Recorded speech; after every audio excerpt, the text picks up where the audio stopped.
Magandang araw mga kagulay, welcome back sa akin channel. Greggy Farmer nga po pala ulit to. Bali, ngayong araw na to mga kagulay, update naman tayo dito sa ating ampalaya. Ito na yung ating ampalaya mga kagulay. Nadidelay nga lang siya, gawa ng binabakbakan siya ng malalakas na hangin at saka mga kagulay.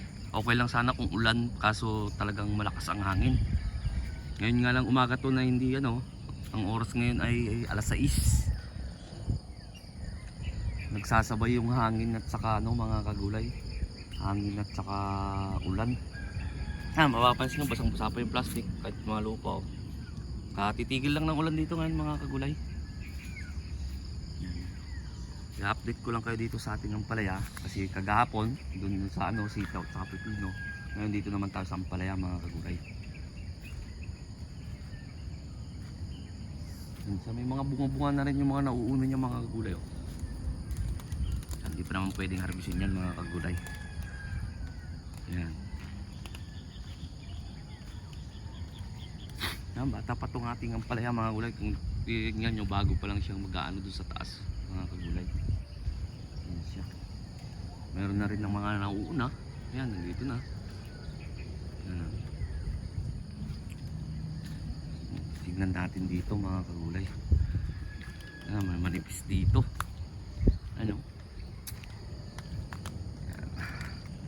I-update ko lang kayo dito sa aking ampalaya. Natanggal pa yung yung gapangan dito sa kabilaw. Umapang na tuloy dyan. Mamaya ayusin natin mga kagulay. May mga bunga na siya mga kagulay. Ayan. Meron mga mga kagulay yan. Yung nga problema ko manunusok. Gawa ng napasukan na ako mga kagulay, kaya nga naglagay na rin ako doon. Pero huli ako naglagay mga kagulay, kumbaga huli ako naglagay ng yung pandikit, yung dumidikit mga kagulay. Yung pangalan nun. Yan, mga bunga na siya mga kagulay. Yan, mga bunga niya. Yan. Yan, mga bunga niya mga kagulay. Siguro kukunin na lang natin yung mga ibang malalaking bunga mga kagulay. Kasi pa naman, di pa naman to mga kagulay, mga nauuna lang na bunga mga kagulay. Delay na talaga to mga kagulay, gawa ng adus to tinanim. Isang buwan niya nung adus, ng petsa ngayon. Dapat ngayon to nag-harvest na ako mga kagulay. Kaso lang kasi sa sobrang lakas ng hangin, lagi dito mga kagulay, malakas ang hangin. Amihan. Kaya nga putol-putol yung mga mga gulay, kaya pinalitan ko na siya ng itim. Hindi ko na lang naipakita sa inyo mga kagulay, pinalitan ko na siya ng itong itim. Yan. Kahit ganunin mo na yan mga gulay, kahit ganunin mo hindi na yan. Kasi nung mga nakaraang araw, hindi naman mga nakaraang araw, mga last week, talagang sumobra yung lakas ng hangin dito, mga putol-putol talaga to mga kagulay, kaya ganyan. Dito itim na yan mga kagulay. Ganunin mo na yan mga kagulay, hindi na yan ayan puti. Mas matibid nga lang ito, kaso lang yun nga, nung dinali ng hangin, hanggang dito lang ako, nakala ko hindi na ito yun, dinali ulit ng hangin mga kagulay, kaya ganyan, may mga ganyan mga kagulay. Tapos yung mga dito, inayos-ayos ko na lang. Pinagkaano ko na lang mga gulay, nakaakyat na rin naman. Hulip kasi ito mga kagulay yan, kaya nahuli yan. Kasi marami na siyang bunga mga kagulay. Ayan, yung mga bunga niyang mahigit. Kaya dito ngayon laging umuulan. Katulad ngayon mga kagulay, umulan siya ng hindi na siya tuwing umaga. Kagabi ang lakas ng ulan.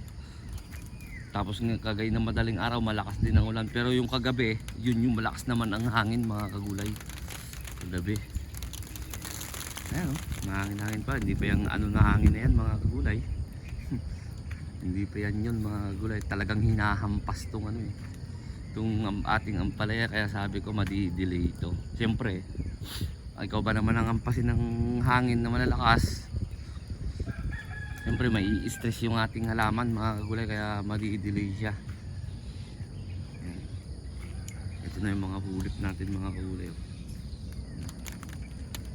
Ayan. Ah, may mga bunga na talaga siya mga kagulay. May mga panakanakang bunga na siya. Ayan. Yan ang update ng ating ampalaya. Ayan siya. Yan ang ating ampalaya. Ano lang, ang presyo dito mga gulay bumaba na, lalo na siyang bumababa mga gulay, nasa 80 na lang yata. Hindi katulad ng mga nakarang mga linggo, talagang umabot siya ng 180 mga kagulay, 180, 170 hanggang 160, tapos biglang tataas na naman, nag 190 pa nga eh. Tapos tataas na naman siya, parehas sa talong mga gulay. Ang talong naman dito umabot ng mga nakaraan 140, 120, 140 uli, bas bababa. Ngayon bumaba na rin ang ano, i-update ko lang kayo dito sa mga presyo mga gulay. Tapos yung pipino nakara mga 65, matagal, mga halos isang buwan na ganun mga gulay, 65, 60, 65, 60, ganun din yung pipino, halos isang buwan din mga gulay. Ngayon bumaba na siya mga gulay, ganun din yung ano, yung sitaw, yung mga nakaraan 120, 100, 120, mga ganun naglalaro, mga isang buwan din yun mga kagulay. Tapos ano ba yung okra, ganun din, umano rin ng 100 yung okra, tapos 80, pero nag-stay siya sa 80 mga kagulay, 80, 85, 80, 85 ganun mga kagulay. Ano pa ba, pipino, okra kasi kaya ako nag-update sa inyo ng okra, gawa ng may tanim din ako. Talong nag-update ako sa inyo pero wala na akong tanim na talong mga kagulay. Tapos ang siling labuyo ngayon dito sa amin ba kasi ano, bastang bandang south ako mga kagulay, South Luzon.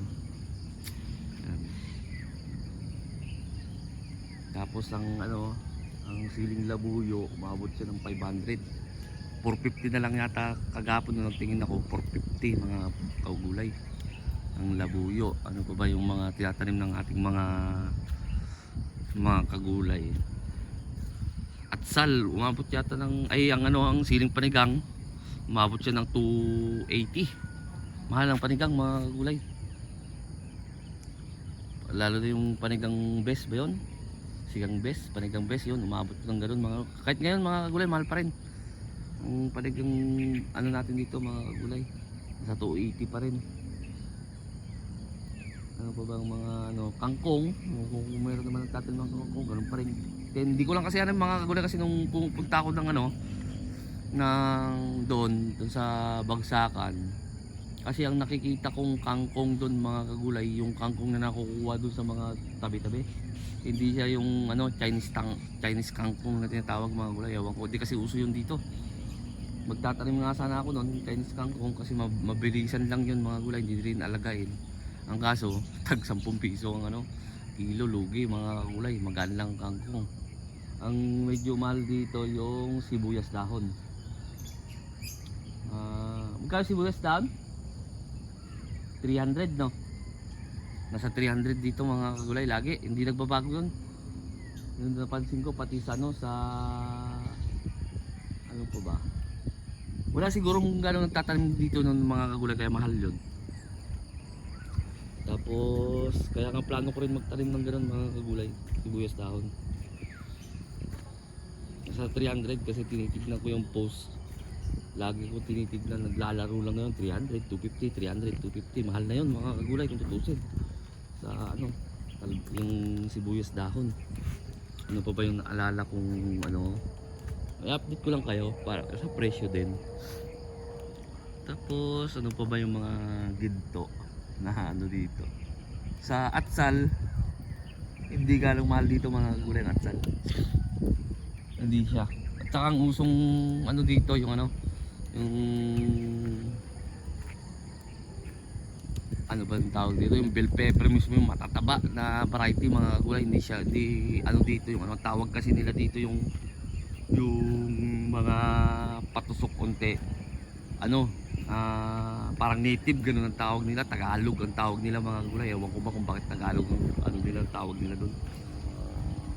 Samantalang sa Maynila yun ang hanapin din, yung mga ganun na ano, Pero dito mura lang yung galon dito mga kagulay. Kaya plano ko nga rin. Sa kalabasa naman bumaba na rin mga gulay. Ano ron? Halos 2 buwan yun mga kagulay. Ang kalabasa dito na 60. Mga kagulay halos 2 buwan. Ngayon bumaba na siya, nasa 20 na lang yata.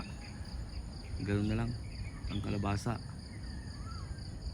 So ayun mga gulay, na-update ko lang kayo dito sa aking pala sa mga presyo para alam nyo rin. Ito nga yung update ng ating ng ating ampalaya yan. Binugbog na siya ng malalakas na hangin, pero laban pa rin tayo mga kagulay. May mga punggos na nga sa taas mga kagulay.